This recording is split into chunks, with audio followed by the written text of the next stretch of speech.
ఈరోజు పొదరిల్లు ఎపిసోడ్లో కన్నాకి జ్వరం వస్తుంది. అయితే కన్నా మహాలక్ష్మికి ఫోన్ చేస్తాడా? అసలు ఏమైందనేది ఈరోజు ఎపిసోడ్లో చూద్దాం. పొదరిల్లు ఎపిసోడ్ ముందుగానే ఏం జరిగిందో తెలుసుకోవాలనుకుంటే నా ఛానల్ని సబ్స్క్రైబ్ చేసుకోండి. చక్రి ఓంకారేశ్వర్ దగ్గరికి వెళ్తాడు. అయితే చాలా కోపంగా ఓంకారేశ్వర్ని చూస్తాడు. ఈ లోపల ఓంకారేశ్వర్ చక్రి ఎక్స్ప్రెషన్స్ చూడకుండా, ఏంరా ఏం చేసావు? మీ వారితో మాట్లాడేవా? నేను చెప్పిన అమూల్యమైన సలహాని పాటించావా అని అడుగుతాడు ఓంకారేశ్వర్.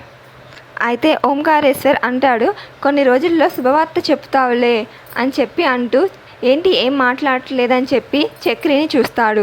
ఈ లోపల చక్రి కుర్చీ పట్టుకుని ఓంకారేశ్వర్ని కొట్టడానికి నుంచుని ఉంటాడు. అది చూసి ఓంకారేశ్వర్ షాక్ అవుతాడు. ఈ లోపల ఓంకారేశ్వర్ అరే కొట్టకరా, ఆగరా, చచ్చిపోతానరా, కొట్టమాక అని చెప్పి అంటాడు. మళ్ళీ ఓంకారేశ్వర్ క్లాప్స్ కొట్టి పిలుస్తాడు. అది చక్రి డ్రీమ్స్లో తను కొట్టడం ఊహించుకుంటాడు. అయితే ఓంకారేశ్వర్ ఏంటి అని అడుగుతాడు. ఈ లోపల ఏరా నేను ఇచ్చిన సలహా ఏమైంది అని అడుగుతారు ఓంకారేశ్వర్. ఇంకా చక్రి అంటాడు, ఇచ్చావులే బోడి సలహా, డాష్ సలహా అని చెప్పి అంటాడు చక్రి. నువ్విచ్చిన సలహాలు, నువ్విచ్చిన మందు తాగి నేను చేసిన పనికి నా భార్య ఇల్లు విడిచి వెళ్ళిపోయింది, హాస్టల్లో జాయిన్ అయింది అని చెప్తాడు చక్రి. ఇంకా ఓంకారేశ్వర్ షాక్ అవుతాడు. ఇంకా ఓంకారేశ్వర్ అంటాడు, అవునా, అయినా కష్టాలు మనుషులకు కాకుండా కార్లకు వస్తాయా చెప్పు? అయినా నేను ఇచ్చింది అద్భుతమైన సలహానే, వర్కౌట్ అవ్వాలి, నీకు పెరుసు కొట్టింది అని అంటాడు ఓంకారేశ్వర్. ఏంటి అద్భుతమైన సలహానా అని చెప్పి అంటాడు చక్రి. చెత్త సలహా, బోడి సలహా అని చెప్పి అంటాడు చక్రి. నీ వల్ల నా కాపురం 2 ముక్కలైంది, 4 చెక్కలయ్యింది నీ వల్లనే అని చెప్పి అంటాడు చక్రి. నువ్వు అలా చెప్పకుండా నాకు తాగిచ్చకుండా ఉండుంటే నేను కామ్గా వెళ్ళిపోయి కేశవ పక్కన పడుకుని దుప్పటి కప్పుకుని మరి పడుకునేవాడిని. నీ మాట విన్నాను చూసావా అని చెప్పి ఓంకారేశ్వర్ని అంటాడు చక్రి. ఇంకా మళ్ళీ ఓంకారేశ్వర్నే సలహా అడుగుతాడు. తను మళ్ళీ ఇంటికి రావడానికి ఏం చేయాలో సలహాలు చెప్పవయ్యా అని చెప్పి. అయితే ఓంకారేశ్వర్ చెప్తాడు, నేను చచ్చిపోతానని చెప్పి బ్లాక్మెయిల్ చేయి అని చెప్పి అంటే చక్రి అంటాడు, నేను చచ్చిపోయిన వచ్చి తండేయడానికి కూడా రాదు, నువ్వు నీ బోడి సలహాలు అని చెప్పి అంటాడు చక్రి. ఇంకేమైనా మంచి సలహా ఉంటే చెప్పవయ్యా అని చెప్పి ఓంకారేశ్వర్ని తిడతాడు. అరే నేను నీ కారు ఓనర్నిరా అంటాడు ఓంకారేశ్వర్. అయితే ఏంటి, నా కాపురం 2 చెక్కలు చేసావు, వీలైతే మంచి సలహా చెప్పు అంటాడు చక్రి. ఇంకా చక్రి ఓంకారేశ్వర్ని తిడతాడు, నువ్వు కడుపుకి అన్నం తింటున్నావా, ఇంకేమైనా తింటున్నావా, ఇలాంటి చెత్త సలహాలు ఇవ్వటం కంటే ఇవ్వటం మానే అని చెప్పి తిడతాడు, వెళ్ళిపోతాడు. ఇంకో ఓంకారేశ్వర్ అనుకుంటాడు, ఇంకొకరి కాపురంలో వేలు పెట్టడం కంటే ఘోరం ఇంకొకటి ఉండదు, అనవసరంగా దూర్చాను అని అనుకుంటాడు ఓంకారేశ్వర్. ఈరోజు కేశవ బైక్ మెకానిక్ చేసుకుంటూ ఉంటాడు. అయితే తన దగ్గర పనిచేసే అతను, అన్నా బ్రో నా పార్ట్నర్ వస్తుంది అని చెప్తాడు.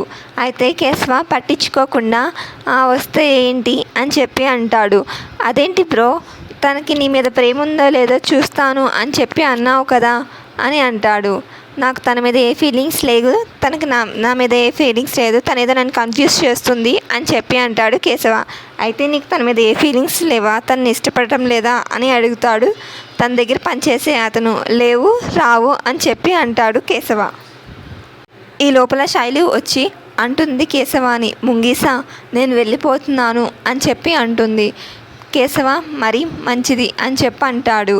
నేను మళ్ళీ ఇంకా తిరిగి రాను ఎప్పటికీ అని చెప్పి అంటది శైలజ. కేశవ మరీ మంచిది అని చెప్పి అంటాడు.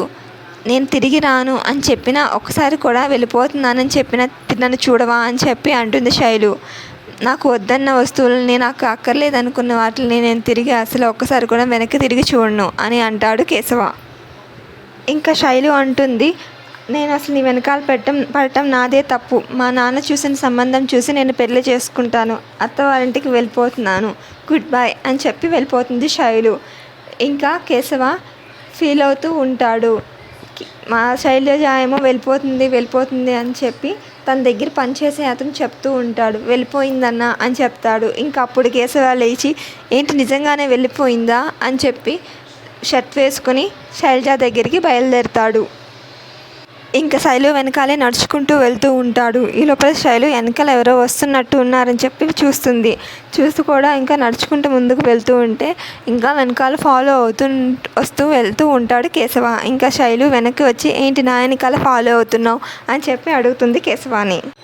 అయితే కేశవ అంటాడు, నేను నీ వెనకాల రావట్లేదు, నువ్వే నా ముందే వెళ్తున్నావు అంటాడు.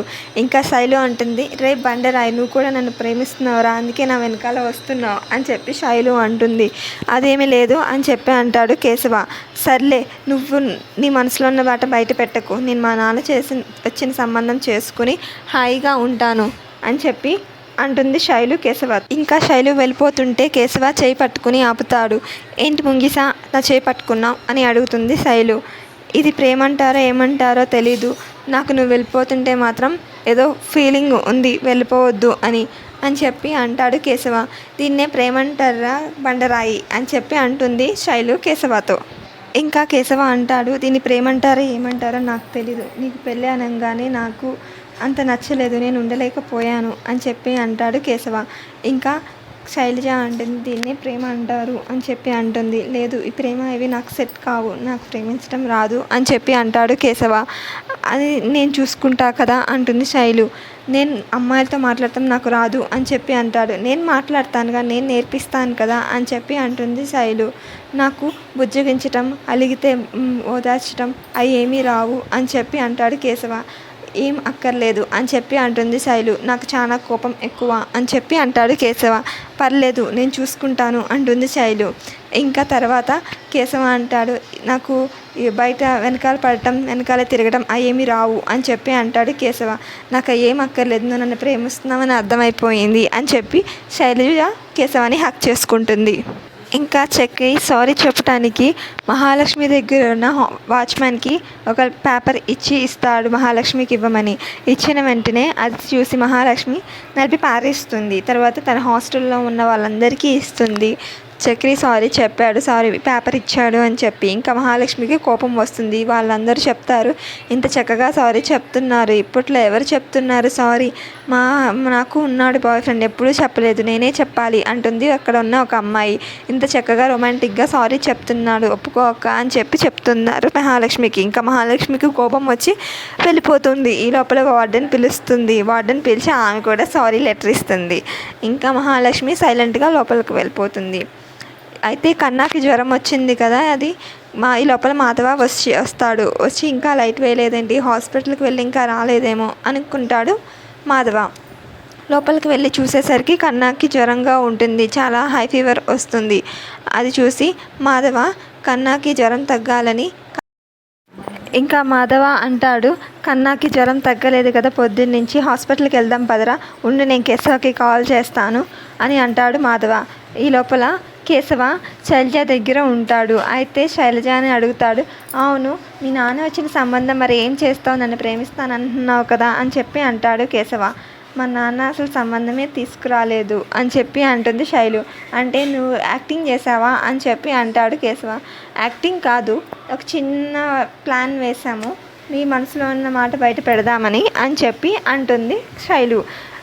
అయితే కేశవ శైలజ చేపట్టుకుని మెలి తిప్పేస్తాడు. నాన్నే ఏడిపిస్తావా అని చెప్పి కాసేపు ఏడిపిస్తాడు శైలజని.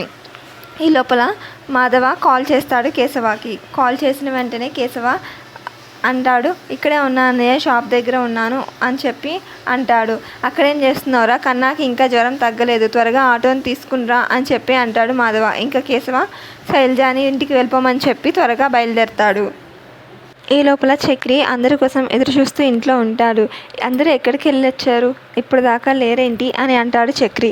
ఈ లోపల మాధవ అడుగుతాడు, నువ్వెక్కడికి వెళ్ళావు, కన్నాను చూసుకోమని చెప్పాను కదా, చూసుకోకుండా ఎక్కడికి వెళ్ళావు అని చెప్పి మాధవ చక్రి మీదనే గట్టిగా అంటాడు. అయితే కన్నాకి జ్వరం ఎక్కువ అయ్యింది, ఇంట్లో ఉండి చూసుకోకుండా ఏం చేస్తున్నావు నువ్వు అని అంటాడు కేశవ. నీ మీద నమ్మకంతోనే కదా అప్పచెప్పి వెళ్ళింది, నేను చూసుకుంటా అనే కదా వెళ్ళింది, మేము అసలు చూసుకోకుండా ఏం చేస్తున్నాం, ఏం రాజకీయాలు వెలగబెడుతున్నావు అని చెప్పి అంటాడు మాధవ. నేను కొంచెం పనుంటే బయటికి వెళ్ళాను అని చెప్పి అంటాడు చక్రి. అయితే అంటాడు మాధవ, కన్నాకి 104 జ్వరం వచ్చింది, జ్వరం తగ్గలేదు, హాస్పిటల్కి తీసుకువెళ్ళొచ్చాము అని చెప్పి అంటాడు మాధవ. అరే జ్వరం ఎక్కువ ఉంటే ఫోన్ చేయొచ్చు కదరా, నీ దగ్గర ఫోన్ ఉంది కదరా అని అంటాడు చక్రి కన్నాతో. అసలు నువ్వు చేయి పట్టుకోమాక, నీ వల్లే వదిన ఇంట్లో నుంచి వెళ్ళిపోయింది, ఒకవేళ నాకు జ్వరం వచ్చి ఉంటే వదిన నాకు దగ్గరుండి ట్యాబ్లెట్స్ వేసేది, తినిపించేది, జాగ్రత్తగా చూసుకునేది అని చెప్పి అంటాడు కన్నా చక్రిని. అందరూ నన్నంటారే ఏంట్రా అని చెప్పి అంటాడు చక్రి. నీ వల్లనే కదా అన్నయ్య వెళ్ళిపోయింది వదిన అని చెప్పి అంటాడు కన్నా.